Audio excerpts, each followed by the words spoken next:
It's Waxing Lyrical, baby. Hello, Waxers, and welcome to Waxing Lyrical with Mains and Duts. I'm your host, Mains. My colleague in the Danger Zone in Rainford, it's Mr. Neil Dutton. How are we, Neil? Very, very well, sir. Still hobbling? A two-show week. Gotta love it. Still hobbling indeed. There's only 2 days since our last podcast, so there's a high possibility that you'll be doing this until about October. I'm not asking again. Exactly. That's fine. That's good news. We're back again as we missed a week, as you all know. So we're back to continue our NFL preview this week. We are talking NFC West.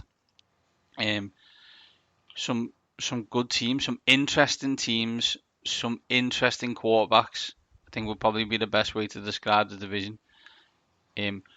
We also have, I think, one of the best weird worlds we've had in a long, long time. And then also we're going to chat you briefly through our UK Fantasy League drafts. We were in different drafts, 240 people in this league. It's like the UK Scott Fish Bowl, and we're going to tell you how we got on in our drafts and what we're expecting going forward. Spoiler alert, the first few picks are exactly the same. Spoiler alert, we follow a similar mentality, so that's awesome. Neil, let's start the show, and let's start with Weird World. And I'm not going to lie, it doesn't get any better than this. Headline for you: Brazil gang leader dresses up as teenage daughter in jailbreak attempt. On Saturday, the Rio de Janeiro-based drug trafficker Clauvinho da Silva attempted to sneak out of the city's most notorious prison wearing a disguise that was basically a silicone mask, a black bra and wig, and a skin-tight t-shirt emblazoned with 3 pink donuts. He was wearing that disguise, hoping to convince guards that he was in fact his 19-year-old daughter, who had been visiting him in those hours. So Silva, who's serving a 73-year sentence for his involvement in the Red Command drug faction, appears to have fancied himself as Brazil's answer to Ethan Hunt, the Mission Impossible hero, and also Midget. If you watch the video, I'll tweet it out. Both of these dudes are really small. A bit little.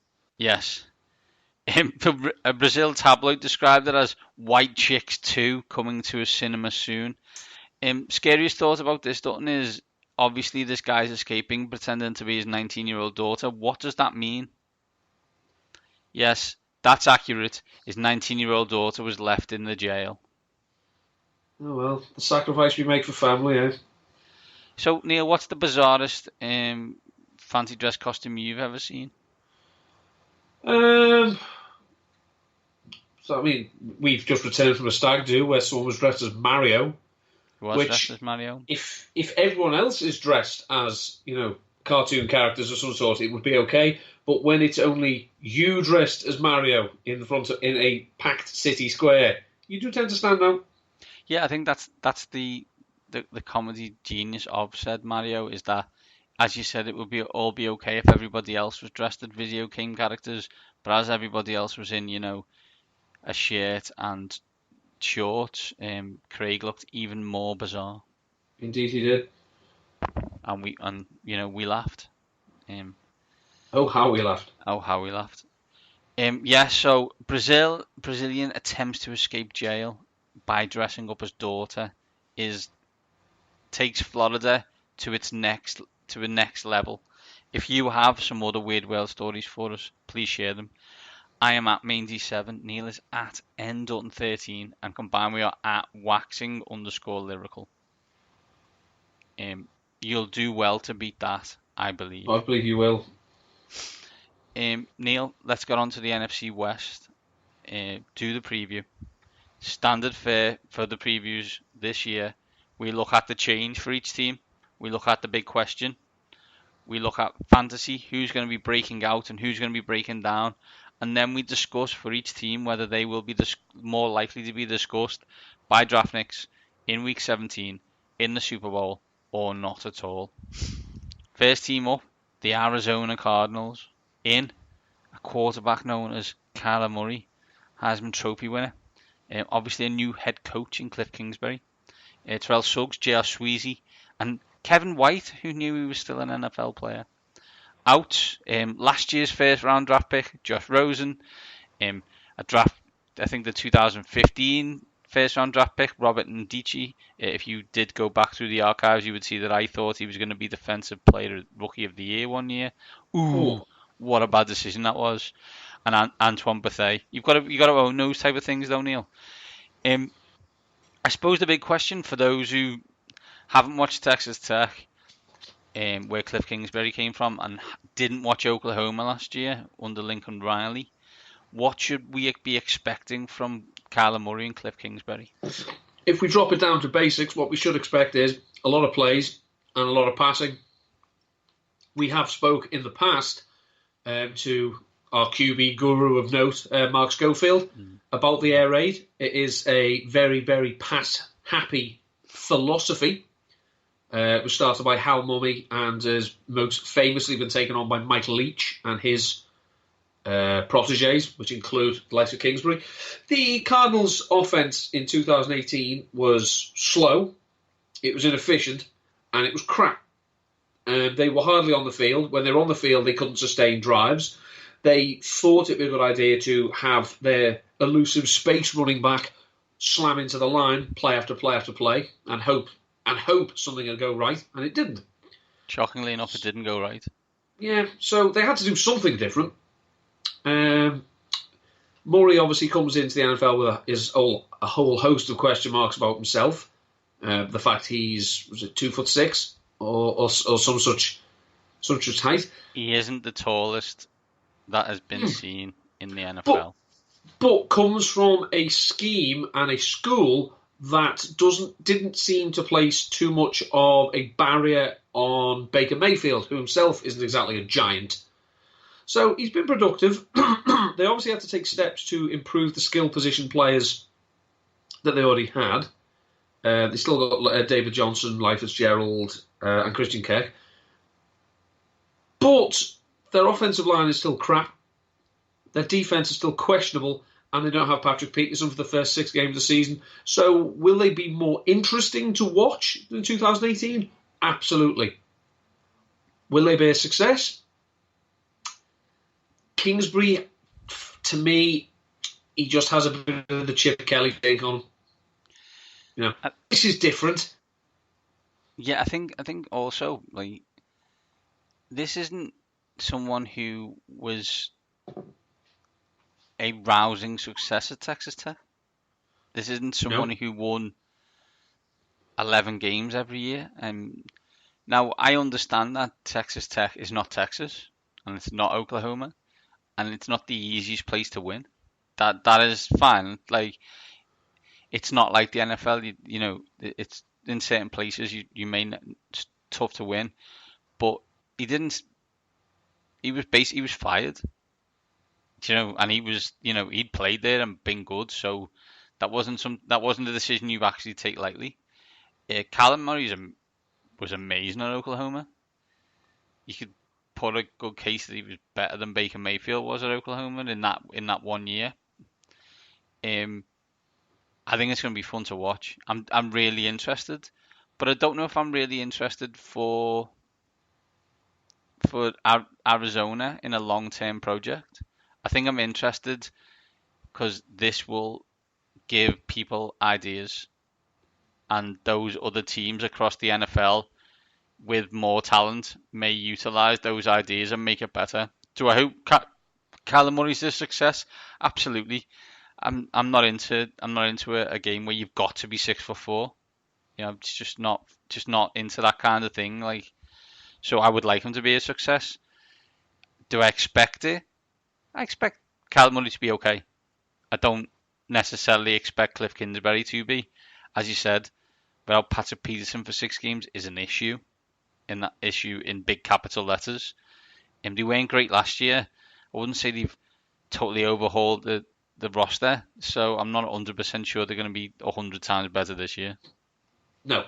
They start, I mean, we'll get onto it in a bit, but the schedule, if you look at it, it's not the most daunting start to a season.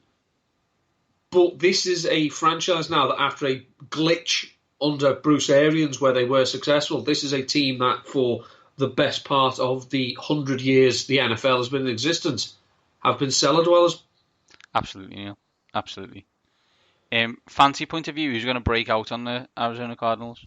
Well, as we say, it's a new offense in the sense that no one has come to the NFL and gone full air raid.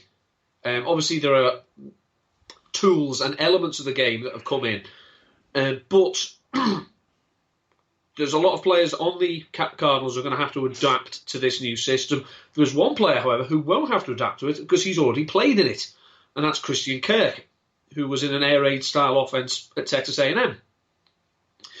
Now, I say we know they want to run a lot of plays, and we know the air raid wants to pass the ball an awful lot. Now, David Johnson is going to be expensive, and he came off. He had a poor season last year, and a lot of it wasn't his making, but he was bad as well. Larry Fitzgerald, as you know, is still the leader of the locker room and whatnot, but the days of him dominating the targets, I think at his age, having to learn a new system, he'll be a decent value for his ADP. But Christian Kirk, at his, potentially, could be a superstar. So I think he's one of these second-year players that people are watching with great curiosity because of this wonderful mix of talent, opportunity, and volume. Who's breaking down, Neil? It's tough to say because, as you say, we want him to be a success, but I think people are drafting Kyler Murray at his ceiling. And at the price he's going, I don't like taking quarterbacks that early, and I don't like taking them at their ceiling. You know, I want a bit of room for upside, and he may be good, but he may be Johnny Manziel. And, you know, I don't think we can discount that. You know, as I say, he is an outlier. And while, yeah, you know, Baker Mayfield, Drew Brees, Russell Wilson, they're all little fellas. Yeah, that's great. No one has been this small. All jokes aside, he is an outlier, and it could go spectacularly wrong. Especially if he starts taking off and trying to run. NFL defenses hit a lot harder than they do in college, especially if you're running. So his current ADP worries me. I suspect that means I won't have him in any team. I'm not saying he's going to be a bust. I'm just saying he worries me. Dutton. 2 years ago, was it 2 years ago or was it 3 years ago? The phrase that paid for one of our favourites, Marcus Grant, was David Johnson, no matter what. The question, I guess, is he's not. You haven't got him as breaking out. You haven't got him as breaking down. This team's not really going to run. Like, would you only draft David Johnson as a wide receiver? Well, I mean, people keep telling me, oh, you look at how he used his running backs at Texas Tech and whatnot. Yeah, that's great. David Johnson is going to be in the conversation. If he's still on the board after 8 picks of your draft, then potentially you're getting a bargain. It just worries me that, as I say, transcendent players have played with crappy offensive lines and have been hampered by crappy coordinators in the past. Does it mean they're done? No. Let's see Todd Gurley once Jeff Fisher was gone. Yeah. But he was injured and then he was bad. So this is now we're basically 3 seasons away from the last time we saw good David Johnson. It's a long time at a violent position. So I'm not sending out the red flags and putting paint on my door. But I'm not falling over myself. It's as we said. We said the other day that the big 4 at running back is slowly becoming the big 1. Yeah. Well, David Johnson is now in that second tier, and he's got company. Yeah, and if you're Jerry Jones or you're is it Dean Spanos, the old owner of the LA Chargers? David Johnson is your kind of fear case added to Todd Gurley, and they're like, I don't think I'm going to pay you a 6-year deal with $20 million a year if that's okay with everyone, because like one injury and then something bad happens to my offensive line and we get a bad offensive coordinator, and that's $40 million in 2 years and we haven't done anything. Yeah, $40 million. Essentially, I could have recouped it if I'd set up a PP pay-per-view event as I pissed up a rope. Yeah, absolutely. Arizona Cardinals, Neil, more likely to be discussed by draftniks in Week 17 in the Super Bowl or not at all? See, again, these are another one of these teams that, if all goes well, probably not at all. I think after what they struggled last year, I'm sure they'd kill to be 7-9, 8-8. I don't think they will. I think, as I say, their schedule gets them off to a nice start, but defense is crap. And last year, you look at their stats from last year, their passing defense wasn't terrible, as you'd expect with Patrick Peterson at cornerback. There's a reason why their passing defense was good as well. You didn't have to pass on them. You could just run straight through them. And I'm not sure they've done enough to address that. So while they're going to be playing catch-up, and that's going to help their fancy value of their players, it's not going to help them win many games. The win total's 5.5. So Vegas is leaning by draftniks or not at all. Really bad, correct me if I'm wrong, Neil, really bad at stopping the run. Week 2, Baltimore Ravens. Week 3, Carolina Panthers. See the one in the room of one for details. Week 4, Seattle Seahawks. Just in case you hadn't had enough of Baltimore running it 70 times, here's Seattle running it 65. Yeah. So it's not the most difficult start. However, they are playing, if they haven't improved their rush defense, they're literally playing the kryptonite teams that you wouldn't want to play. You don't want to play Baltimore. You don't want to play Christian McCaffrey. You don't want to play the Seahawks. And they have them in weeks 2, 3, and 4. Yeah, running backs don't matter, but they can be a bit of an annoyance if you can't stop the bastards. Yeah, it doesn't matter, but they've both 2 of those 3 teams have got 7. One of them, both of them being quarterbacks as well. So, spoiler alert: in those weeks, Christian McCaffrey, especially in week 3, could be tempting, and Mark Ingram in the week 2 is in. Put it this way, in week 2, when we do DFS Team of the Week, please tweet us. I'm at Mandy7, N.13. If either one or both of us haven't got either Mark Ingram or Lamar Jackson in our fantasy team, if not both, I'll go area with it now. I will have both. I'm the Ravens defense. I'm going triple stack. I'll tell you now. I think they win 5 games. I hope it's fun. I hope for Arizona fans it's fun, but they're a draftniks team for me, and hopefully they'll pick offensive linemen. But then again, I'm not sure they would do with an air raid system. But there you go. From the ridiculous to the almost sublime, Neil, and that's the Los Angeles Rams. The change last year, they brought in Brandon Cooks, who didn't have a first round pick. They brought in Clay Matthews and Eric Weddle. I assume because they think it's 2005. Out Mark Barron because they realised it wasn't 2005 anymore. Big question: given the Goff situation, is this the last year of all or nothing for the Rams? So we said this last year. I know he didn't sign him yet. So yeah, so I don't like, as my children will tell you, I don't like repeating myself, and yet I end up repeating myself. This is still a ridiculously talented team. And they have to pay Goff unless the Super Bowl claims him every week after it and he goes down the toilet. We've seen how good teams with good general managers, the cap is it's an annoyance. It's not a barrier. Yeah. Now, they want presumably to get Goff under contract, and they'll still be able to, with the way the cap is rising, they'd still be able to be competitive in other positions. But obviously, they'd be in a much better financial shape if they didn't owe Todd Gurley so much money over the next 3 seasons. Well, this is the again the parallels between Dallas and LA ring true here. Like the Rams have paid Gurley and they can't stop paying him yet without massive cap hits. So the Goff situation becomes interesting. Goff and Dak are similar in terms of they're not the elite of the elite, but they have proven in these offensive schemes that they can win double-digit games in a season. So, a very polite way of saying system quarterbacks, mate.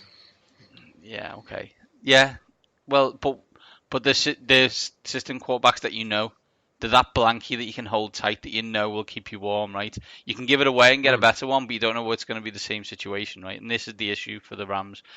They have not mortgaged the future. That's not at all what they've done. They've brought in a lot of high-profile players on high money in the first couple of years of those deals to allow them to try and win the Super Bowl when Goff's on a low wage. They will have to pay him at the end of this year. So, depending on what he pays them, depends on what happens. Obviously, Sean McVay is a wonderful offensive coach, and did brilliantly for the Rams last year. We were shouted at. Let's be honest, we were shouted at by a Hall of Fame head coach, Super Bowl winning head coach, for suggesting that Sean McVay might be regretting what happened in the Super Bowl. That's Dick Vermeil for those who aren't aware.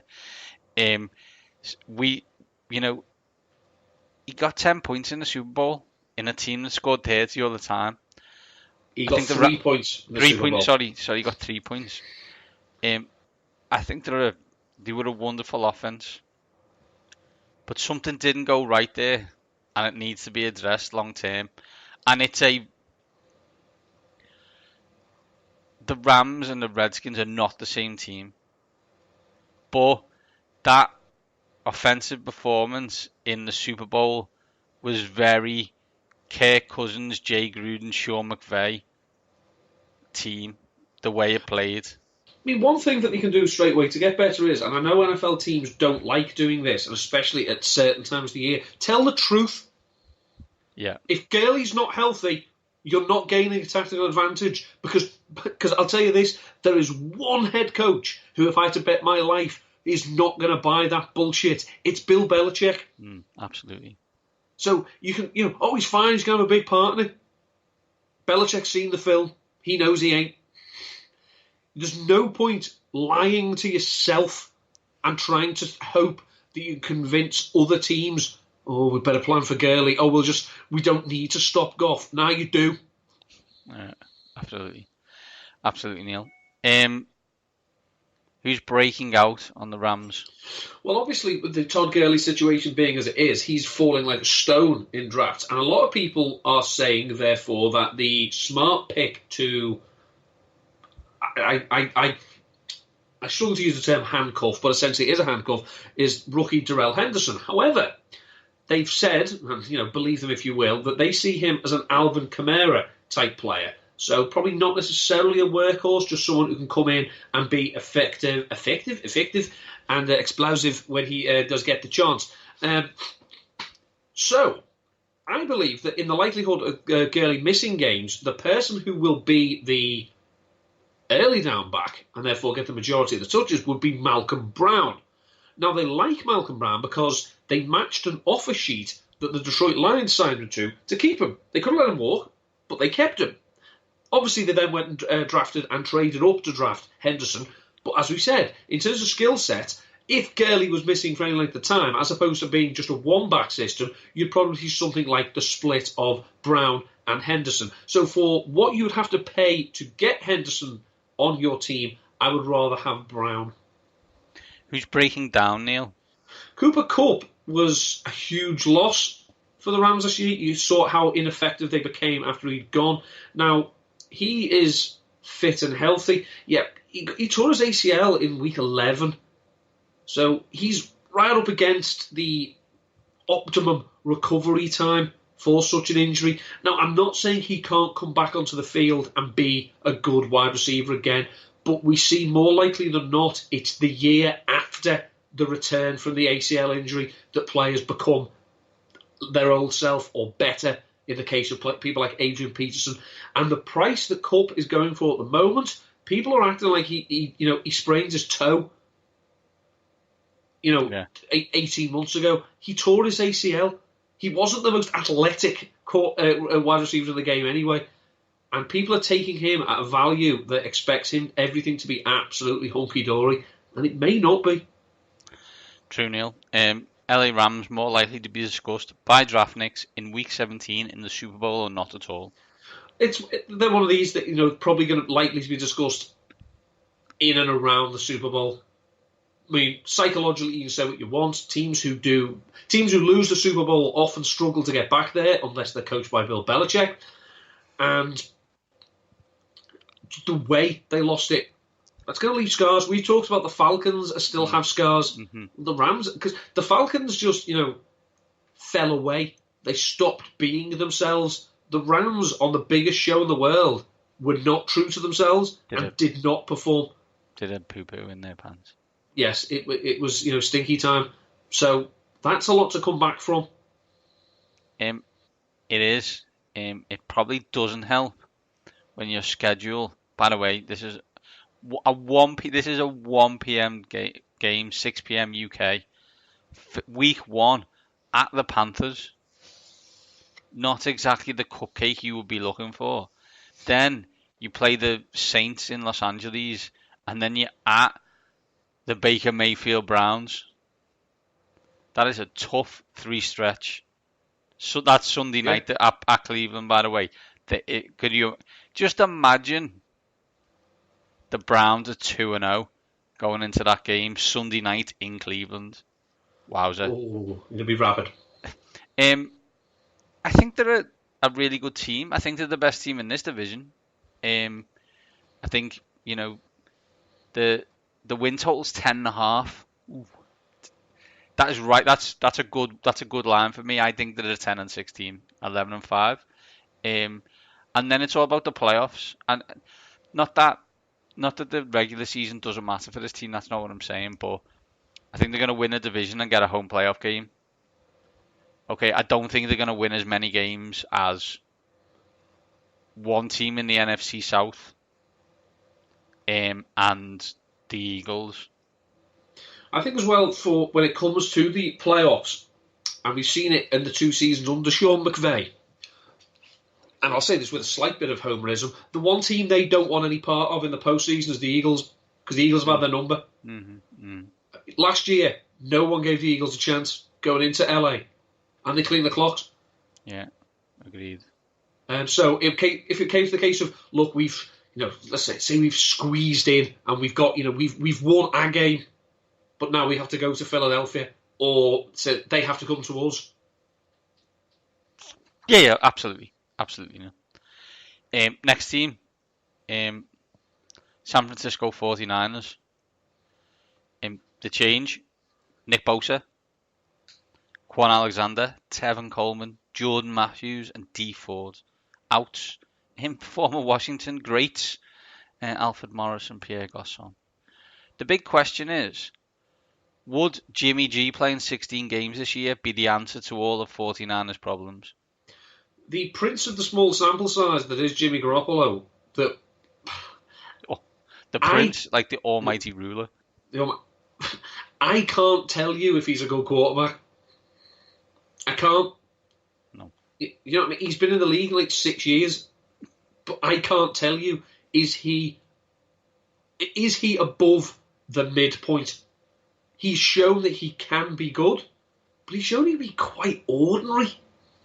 Now, the surrounding talent hasn't been great, but you look at the numbers that he was putting up in his small sample last year compared to the numbers that Nick Mullins was putting up in his albeit larger sample. And you have to say that if Garoppolo is the player that San Francisco think he is, then he could be primed for a bounce back with a bit better surrounding talent. But I've yet to see overwhelming proof that Garoppolo can operate this system at or above the level that Mullins can. And considering how much they paid him and where they, what they've done under Shanahan and Lynch, that's a worry. I think, Kyle Shanahan is an amazing offensive mind. And he can get a limited quarterback to put up outrageous numbers. What the 49ers need is that Jimmy Garoppolo is Matt Ryan. Yeah.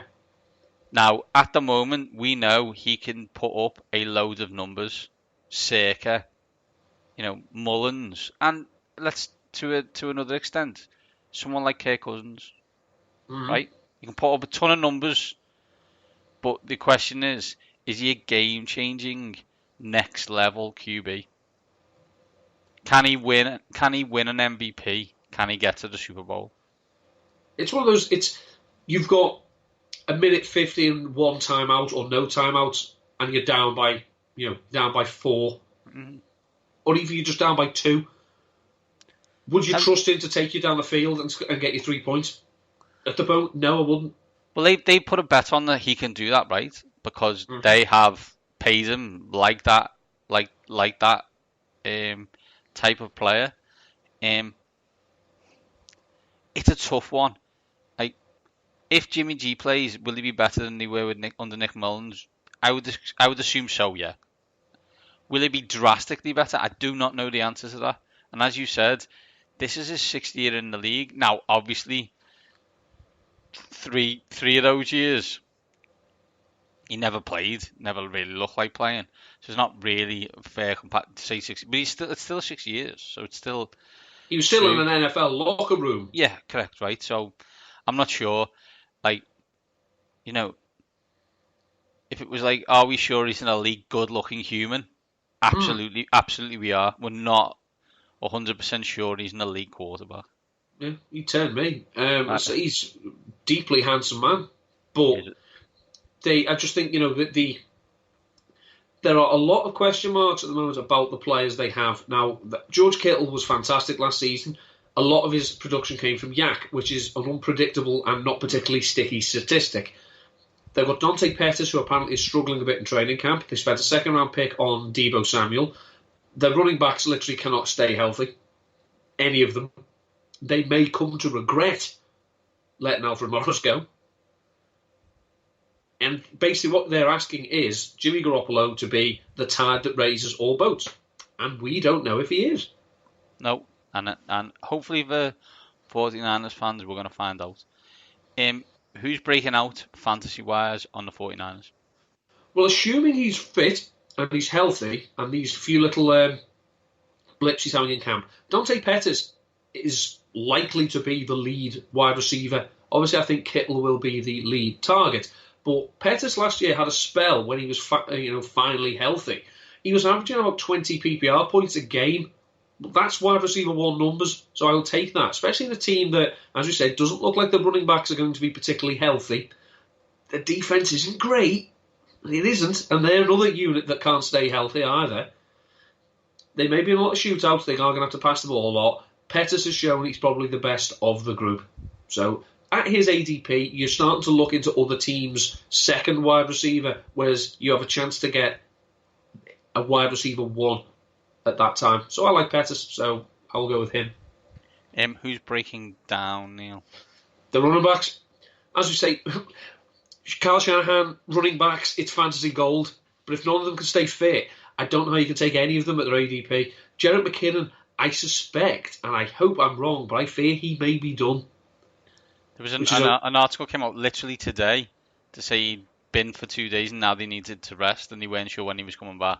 Yeah, and he may have to go on IR, in which case he would miss the first 6 weeks of the season anyway. Yeah. Tevin Coleman showed last season when given the chance to be the guy, he's not up to it. He's a 1A, he's a 1B, he's not going to be a 1A. Matt Breida was productive, but my God, man, you're always hurt. Maybe this isn't the profession for you. So of all of them, I would, Breida's ADP makes him the most tempting, but I'm just not tempted at all. I love the fact that we're talking about the San Francisco 49ers, and I'm literally in our Dynasty League just received a trade where I would get Jimmy Garoppolo, and the guy that I would get Stephon Diggs. Interesting. Go away. Straight up? Yeah. I don't know the people in this Dynasty League. Dalton has invited me on, so I won't offend him. I'll just put, no thanks, mate. I'm fine with the best wide receiver on the Vikings. Yeah. Neil, San Francisco 49ers more likely to be discussed by draftniks in Week 17 in the Super Bowl or not at all? Draftniks with a new general manager, I suspect. Ooh, well, I think if they are discussed by draftniks, one and or both of those head positions are gone. I think Lynch is definitely gone, and then it's a discussion piece around Kyle Shanahan, I guess. Do you remember the victory laps they were doing when they convinced themselves that they'd stolen a pick from the Bears? Yeah, the Bears won. The Bears won that one, mate. And I'm not the biggest Mitchell Trubisky fan in the world. The Bears won. Yeah. The win total's 8.5. Not a chance. Not having a bit of that. No way in hell. So, for those who are unaware, Vegas loves some Jimmy Garoppolo. Me and Neil don't. I'm going to say not at all. I think they're a 6-10, 7-9 team. You sound like you're 4-12, 5-11. I just think the defense is trash. Yeah, well, and it is. If they can't make stops, you're expecting Jimmy Garoppolo to beat Tom Brady. Yeah. And, as I say, he probably isn't. If you can't make stops, I'm not sure I want to play Tampa Bay in Week 1. No. That's a lot of points. But there we go. That's a lot of footballs in the air against when you've got one passable defensive back. Yep, absolutely. He's covering Mike Evans and no one else. Get yourself Chris Godwin in your DFS team. Yeah, strap on a helmet, boys. This is going to be a long one. Final team in the NFC West, the Seattle Seahawks. Inns, LJ Collier, defensive end. Injured, yeah. Already. DK Metcalf, Mike Iupati, and Ziggy Ansah. Probably injured, yeah. Out, Frank Clark, Seabass. I know it was only, but what a year it was. Cam Chancellor and Doug Baldwin. Almost nearly like he's passed away, Doug Baldwin, but it's not quite that bad. The big question is, for years we blamed the offensive coordinators and the offensive line coaches for the fact that the Seattle Seahawks offense is at best pedestrian. Should we actually be talking about Pete Carroll? Because Pete's probably hiring these people and also suggesting how they should run offense.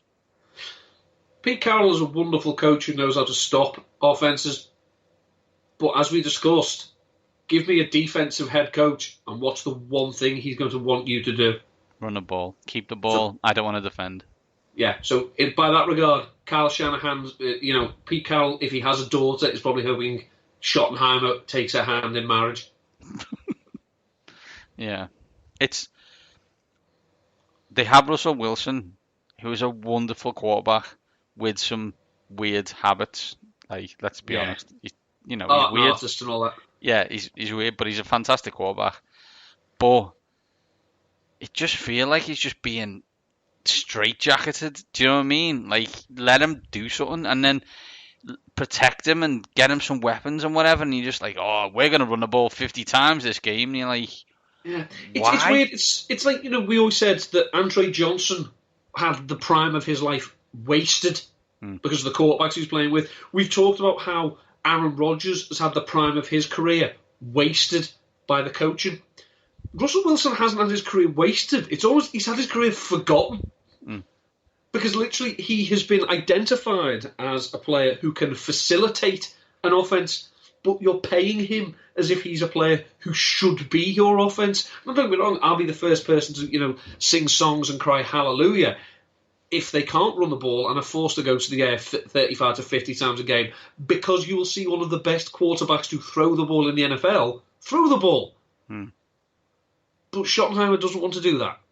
So you're left with this person who he put up, look at the numbers.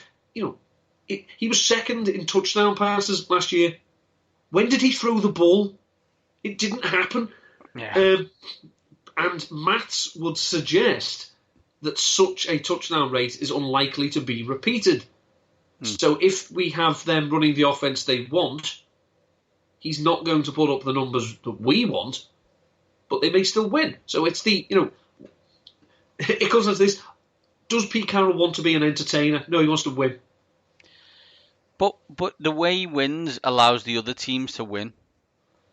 So what I mean by that is he doesn't look to blow teams out.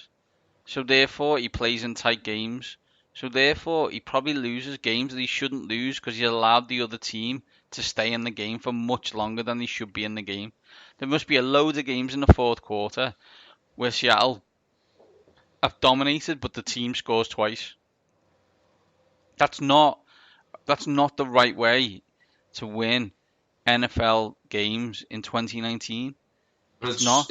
It's also going to be harder to do because, as you suggested, all those names that are gone now, for the first time, probably in the certainly in the Russell Wilson era, but this is a bad looking Seattle defense. Yeah, this is going to take a lot of coaching now, and Pete can do that. I don't think we're denying that he can't. We understand that he can, but it's not great, and it doesn't look like a defense where you just say, we'll only need 21 to win the game. Yeah. Do you know what I mean? I don't see that. I think they need 30, so you're going to have to at least attempt to score 30 points a game. It's as you said, LJ Collier is injured. Jerron Reed, who had a mini breakout last year, is suspended. TJ McDougal or Brandon McDougal, whichever one it is, there's too many McDougals. He's injured. Bobby Wagner is injured. Yeah, their cornerbacks are untried. This is not the Legion of Boom. It's not. It's not a legion. It's it's a group of deserters who hope to one day form a legion of their own, but it ain't booming. No, not now. Fancy Neil, who's breaking out? Well, it depends. If you are of the opinion that this team's defense is going to be so bad, not even Brian Schottenheimer can go run, pass, and actually does decide he might have to go pass, run, pass occasionally, then there are values to be had from their receiving corps. I mean, obviously there's no Doug Baldwin anymore. Tyler Lockett is, for me, too expensive because of what he is, and his fantasy production last year was buoyed by an unsustainable touchdown rate. So you have a look at the other players. DJ Metcalf might have weeks where he's going to give you 0, but he might have weeks where he puts up the big numbers because he can fly. The kid can run very, very fast. But someone who last year we were quite big up on until he all of a sudden decided not only to disappear from games, but when he was in the games, he started dropping the ball, was David Moore. Now, he's practically free in fantasy football, so if you want a piece of this team, then he's someone who you should probably get put on your bench and see how it goes for a few weeks. But he's not someone who you're going to rush out and acquire because we know what this team wants to do, and you may want to see what it is this team has to do. Who's breaking down, Neil? Tyler Lockett, as I say, was fantastic last year because he kept catching. He kept on catching touchdown passes from Russell Wilson. Now, I've said Russell Wilson's touchdown rate is unsustainable. Tyler Lockett's touchdown rate is unsustainable. He doesn't get enough volume to be a solid wide receiver 1.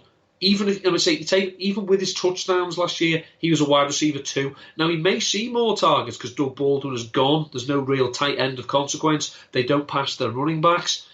But is he going to get enough targets and do enough after the catch to make up the fact that he's not scoring 10 touchdowns? I can't say that for certain. He's going at the moment at the same time as players like Alshon Jeffrey and Allen Robinson, who are the clear wide receiver 1s on their teams. I'd rather have them and all the competition that those players have for targets than Tyler Lockett. Seattle Seahawks, Neil, more likely to be discussed by draftniks in Week 17 in the Super Bowl or not at all? For the first time in the Russell Wilson era, I will say not at all. Because I think he can win them some games, but I think this defense is going to lose them an awful lot. At the Steelers, at the Browns, at the Falcons, at the Eagles, at the Rams, at the Panthers. Ouchie. I'm also going to say not at all. Which, when you look at it, leads us to suggest that the Rams quite walk this division.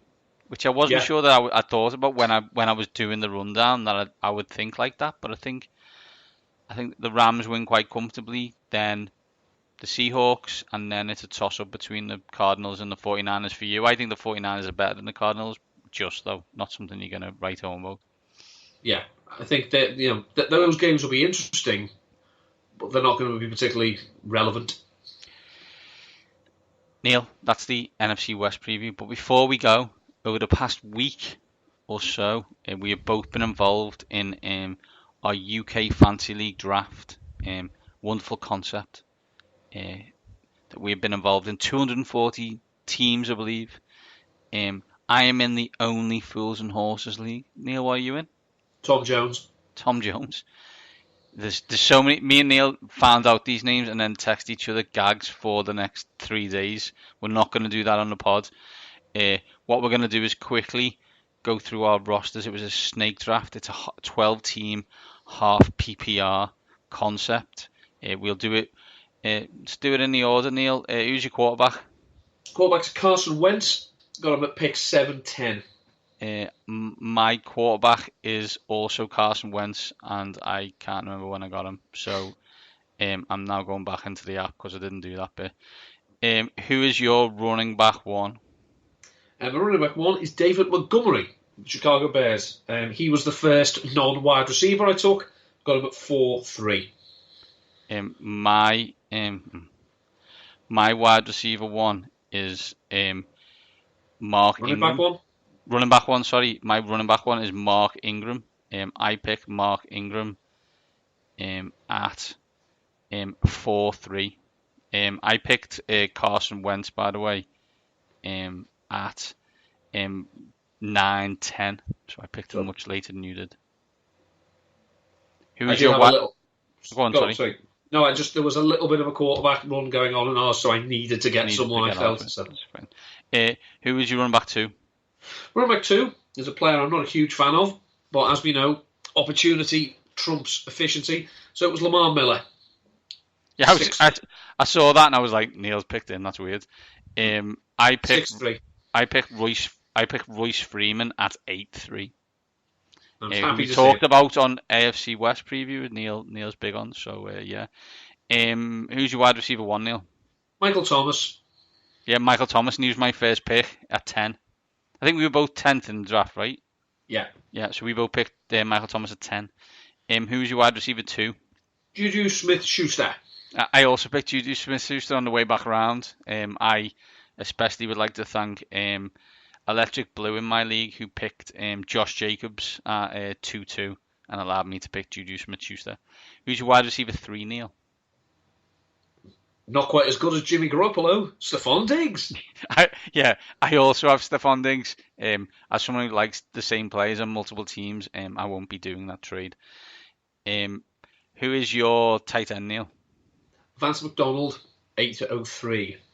Yeah, I picked Vance McDonald at 7-10, so very similar. That we were in the middle of a tight end run at the time. Who is your? There's 2 flexes. So who's your first flex? Alshon Jeffrey. Mine is Calvin Ridley, who for those who listened to the show all last year, I loved picking in DFS for his 47-point weeks. Who's your flex 2, Neil? Jalen Samuels. Mine is Dante Pettis, who we've actually just discussed. I won't bore people with kickers and defense, Neil. It's Harrison Butker and the Cleveland Browns. I've got Steven Gostkowski in the LA Rams. Who's on your bench, Neil? Just reel them off. I'll run through them. Drew Brees, Devin Funchess, Mark Andrews, Traquan Smith, Devontae Parker. I hated myself for that one. Rashard Higgins. And, didn't realise it at the time, but I have cornered the Houston Texans running back backfield because I had Duke Johnson. Amazing. I have Cam Newton, Matt Breida, Damian Harris, who's the rookie running back for the Patriots, Cole Beasley, Reuben Foster, because I love a Buffalo wide receiver, it seems. Paris Campbell, who's the rookie on the Colts, and everyone's favourite 1920s gangster Jack Doyle. Never take on those, eh? Were you happy when you did the draft, Neil? What are you thinking? I liked my approach because I wanted to go wide receiver heavy. It just got to a point that I lost my way a bit and started picking a lot of other positions. But I think I've got solid starters at wide receiver, and I've got some interesting depth players who could go on to be something more. They could certainly challenge for one of those flex spots. So on the whole, I was happy. Yeah, I think I was as well. I wanted at 10 when you looked at it, you wanted Thomas, and then you weren't getting one of them running backs. I'm actually made up I didn't, unless I would have got Christian McCaffrey. And then to get Juju Smith-Schuster on the way back is just awesome. Oh. To have the opportunity to have Wentz and Newton as your quarterbacks is good. I look forward to getting it wrong every single week. Be one of my favourite tasks of the week. So. And you're hoping that Vance McDonald is a go-to guy with the changes that have happened in Pittsburgh. So, but if I don't, and if he's not, then I hope Mark Andrews is, and I've got Jalen Samuels. Of course, absolutely, Neil. So we look forward to that, and as a lot of our friends and colleagues across the UK are in this, we will keep you up to date with how we're getting on in said league. Especially as we know how much everyone cares about our fantasy team. Everyone cares, absolutely. Neil, that's it for this week's show. To be honest, talk about the fact that you've done an article about your boyfriend, Duke Johnson. Yeah, I wrote a piece with Number 5 about Duke Johnson, giving a bit of background about him. I managed to avoid saying how much I love him, but I did point out that while he probably won't get starting gigs straight away, he has a particular set of skills, and this fits nicely with something that Houston have not had in the entire Bill O'Brien era. That's on Number 5, by the way. That's Number 5. We will be back next week, and we're in the final stretch. 2 more divisions, and we will be looking at the AFC North. That's it. Get your mustaches ready. Get ready to chug them beers when you smash it through it with your teeth. It's Baker Mayfield time. He bit through that can. I watched it. Yeah. 700 times. No. He didn't nick it with his tooth. This man's crazy. Yeah, he is. And let's hope next week when we discuss it, we're feeling as dangerous as he is. Never. That's it for this week's show. These top guys are out.